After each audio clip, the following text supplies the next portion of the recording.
Hi guys, I am so excited to hop on and talk about two of the energy profiles in Carol Tuttle's energy profiling system. So this is one Stacy and I talk about a lot just because it's such an easy way of getting to know somebody because you can just observe someone and figure out what their energy is. A lot of the tests that are out there, you have to know birth dates or you have to take a quiz to kind of get to know someone better. And this is really amazing because it lets you understand yourself better and it lets you understand other people better. And you can do it simply by observing and feeling the energy you get from another person. So I'm going to be talking about type 2 and type 4 energy.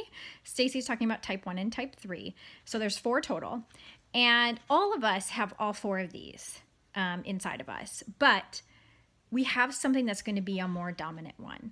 So when you think about type 2 energy, when you look out in nature, type 2 energy is seen as slow and steady and calming and lyrical. So a willow tree, with those big sweeping branches that move in the breeze, right? Or the Mississippi River, that's steady and substantial, but calm, right? Not rapids, not fast moving, just easy breezy, okay? And that's really the hallmark of type 2 energy is a sense of calm, a sense of comfort. When you're around someone that has type 2 energy, they feel very stable to you. They feel easy to be with. They're the type of person that you go to probably when you're having trouble and you need advice or you need help. They're really good at holding space for people. And they're also really good at connecting people and making connections and communicating. When you think about what are the primary needs for someone with type 2 energy, it's being harmonious, right? So you want everybody in a situation to feel really good. And you're often the type of person that maybe puts your own needs on the back burner for the good of other people because you want that harmony to happen. What else? A type 2 as a child, sometimes it's easier to see our energy if we think about how we acted as a child before the world really got in there and we felt like, oh, I should be this certain way.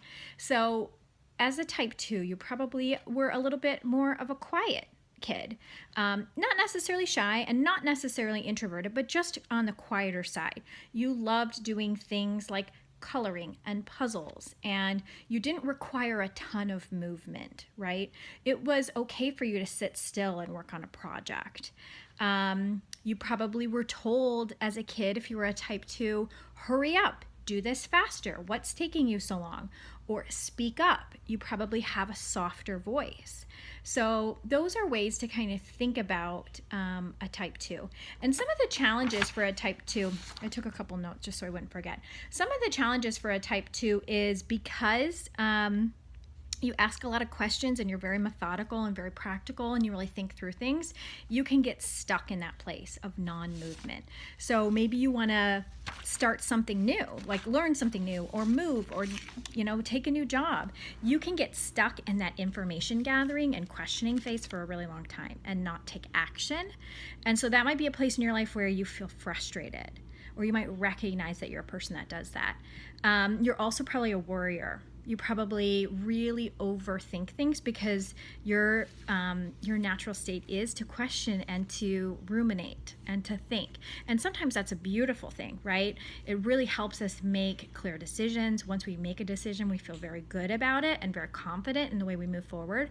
But it can take a while for you to get there sometimes. So you might feel like you just move slower than other people. And that might be hard for you if you are surrounded by people that move a lot faster or might have more intense energy. You might feel kind of unnoticed or cast aside, or like people don't pay attention to you. That might be hard for you. But one of the upsides is that you have a lot of empathy. You really connect with other people on a feelings basis, and you really provide a lot of really amazing support and emotional output for other people. So that's something to really celebrate. And then it's just more of an inward energy, much more yin energy. So yin is the quieter, softer, feminine energy, and yang is the more intense, more masculine energy. And it doesn't really have to be a gender role. It's just a way of describing the intensity of the energy. So yin energy, softer, yang energy, more intense. So a type 2 is a double yin. So you are expressing and feeling things on a softer level. Okay, and type 4 is also similar. Okay, so it is going to also be a stiller energy. So where type 2 is more like a ballet dancer, very lyrical, very slow, very consistent. A type 4 is a mountain, right? You're very still, but you're very regal, you're very magnanimous, you're very statuesque. You have presence for people. A lot of leaders tend to be type 4. Type 3 as well, and Stacey will talk about that. But type 4, you just feel like you're in the presence of someone that has gravitas, right? And I think type 4s really tend to be leaders and to have a natural sense of authority. They might be perfectionists. They like things to be just so. They're probably very exact in the way that they speak. They use very precise language. They probably have very clear ideas about how they want something to go.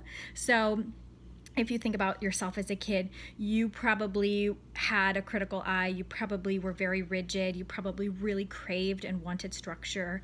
Once you had your mindset on something, it probably was really hard for you to change course. And those things, as you get older, allow you to be very clearly in your own energy, allows you to very clearly project what you would like.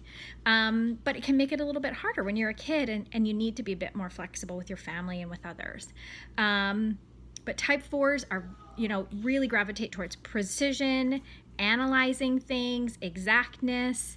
They're very keenly aware, and their energy is yin yang. So they have softer energy in their stillness, but they have driving yang energy in that authority. So think Supreme Court Justice, Queen of England. Do you know what I mean? You've got gravitas. And you also have a sense of quality control. You like to proofread everything. You like to check everything over. You want, if people are collaborating with you, you want the final word on it. Okay? So you're someone that really can be a natural mirror for others too, because you reflect exactly back to them what they're putting out in the world. So, and then as far as in nature, this is a mountain. This is water that is like the Colorado River. It created the Grand Canyon, right? Steady, pressing, firm energy.